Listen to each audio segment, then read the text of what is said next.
We're coming off of God of War 2018. How do you top that? How do you deliver something that players will love maybe just as much as God of War 2018? The pressure was tremendous.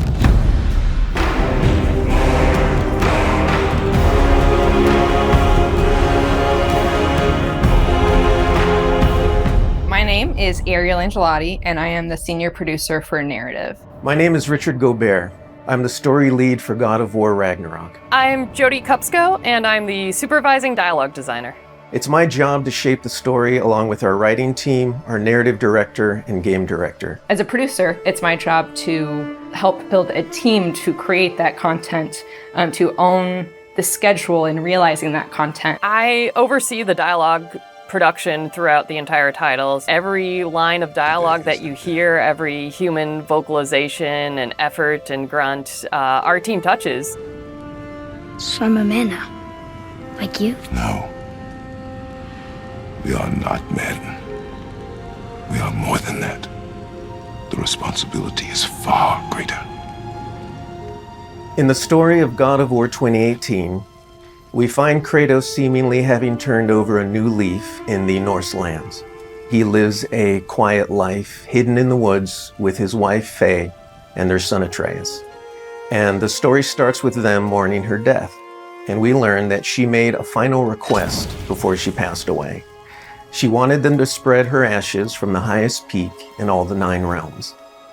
He's scared of being a bad father, a bad influence, and as a result, it's made him an absent father.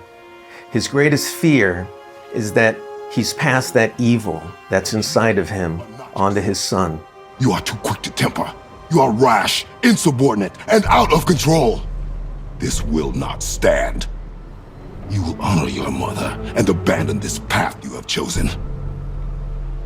It is not too late. They befriend Freya, who is an exiled Vanir goddess who used to be married to Odin. They meet Mimir, the self-proclaimed smartest man alive, who serves as their guide and their confidant. And they meet the Holdra brothers, Brock and Sindri, who are world-class weaponsmiths who end up their main source of upgrades and equipment. Now, among the enemies they make are the Aesir gods, whose leader is none other than Odin, someone we never meet in God of War 2018, but who casts a very long and dark shadow over the 9 realms. There are consequences to killing a god! Why? How do you know? How do you know? After many adventures, Kratos and Atreus end up fulfilling Mom's wishes, and over the course of that journey, they find out more about each other and about themselves, and finally find a common ground between them. They become the close family unit that Faye hoped that they would become. In God of War Ragnarök, we fast forward a few years, and little Atreus is now a teen, and they're back to hiding out in their home in the woods in Midgard. During the course of the previous game's events, they were forced to kill Odin's grandchildren, Magni and Modi, the sons of Thor. Thor does a lot of the lion's share of Odin's dirty work, and as a consequence, he's a very violent, unstable personality. At the end of the last game, they were also forced to kill Balder, the son of Odin and Freya, and that has its own set of consequences. He was a very powerful chess piece for Odin, one that Odin is incredibly bitter about losing. Freya has vowed vengeance against them for the killing of her son. Kratos and Atreus didn't want to kill him, they were friends with Freya, but Balder tried to kill her in front of them, and Kratos had no other option in the moment but to kill him to save Freya's life, even though it meant losing Freya's friendship. I will parade your cold body from every corner of every realm and feed your soul to the vilest filth in hell. That is my promise. He saved your life. He robbed me of everything.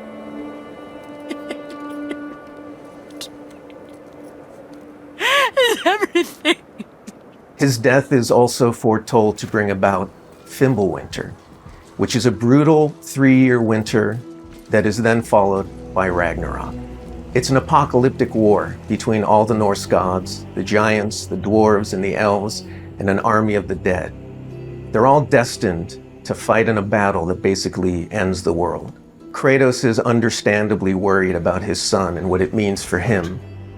You get to go on this journey with how Atreus grows into a young adult and how Kratos grows into his next era in his life, and really see kind of the parent that he's striving to be, but the person he's striving to be. I find that tale so incredibly relatable.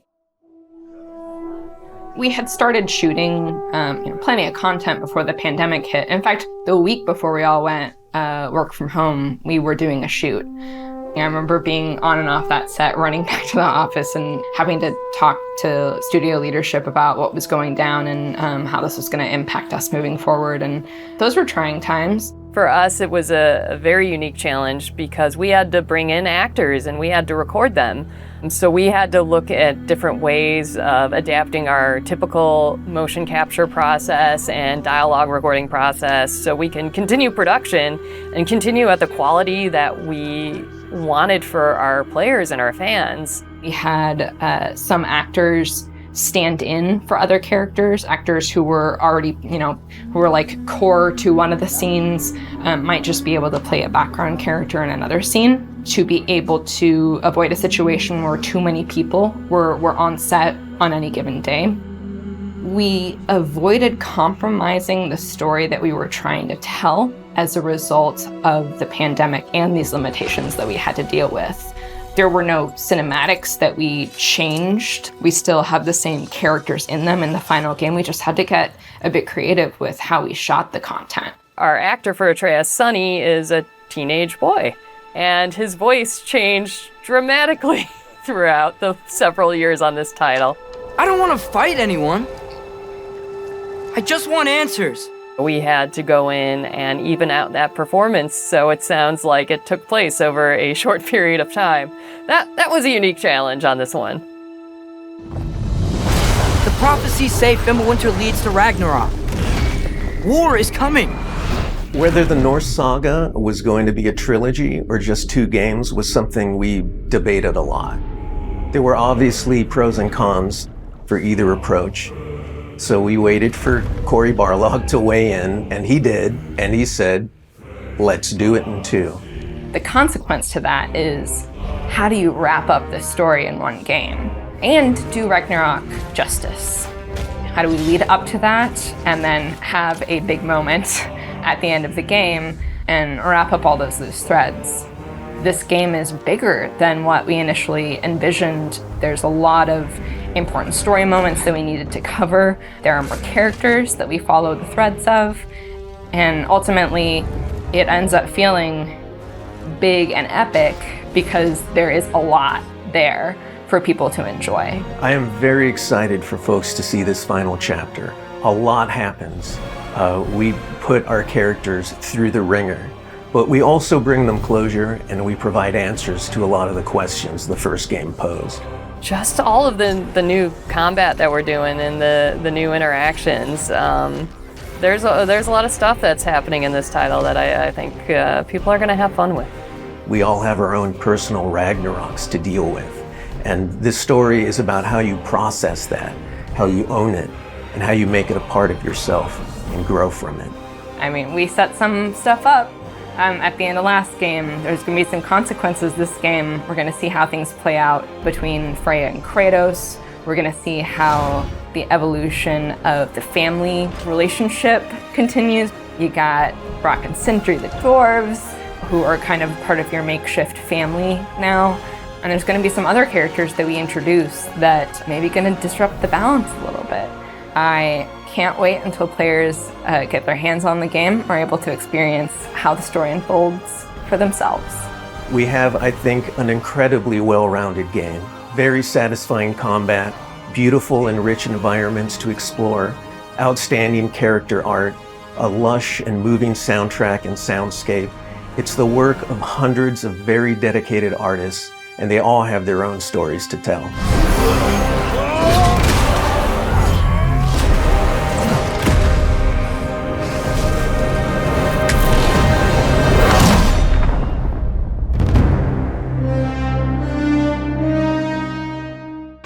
są.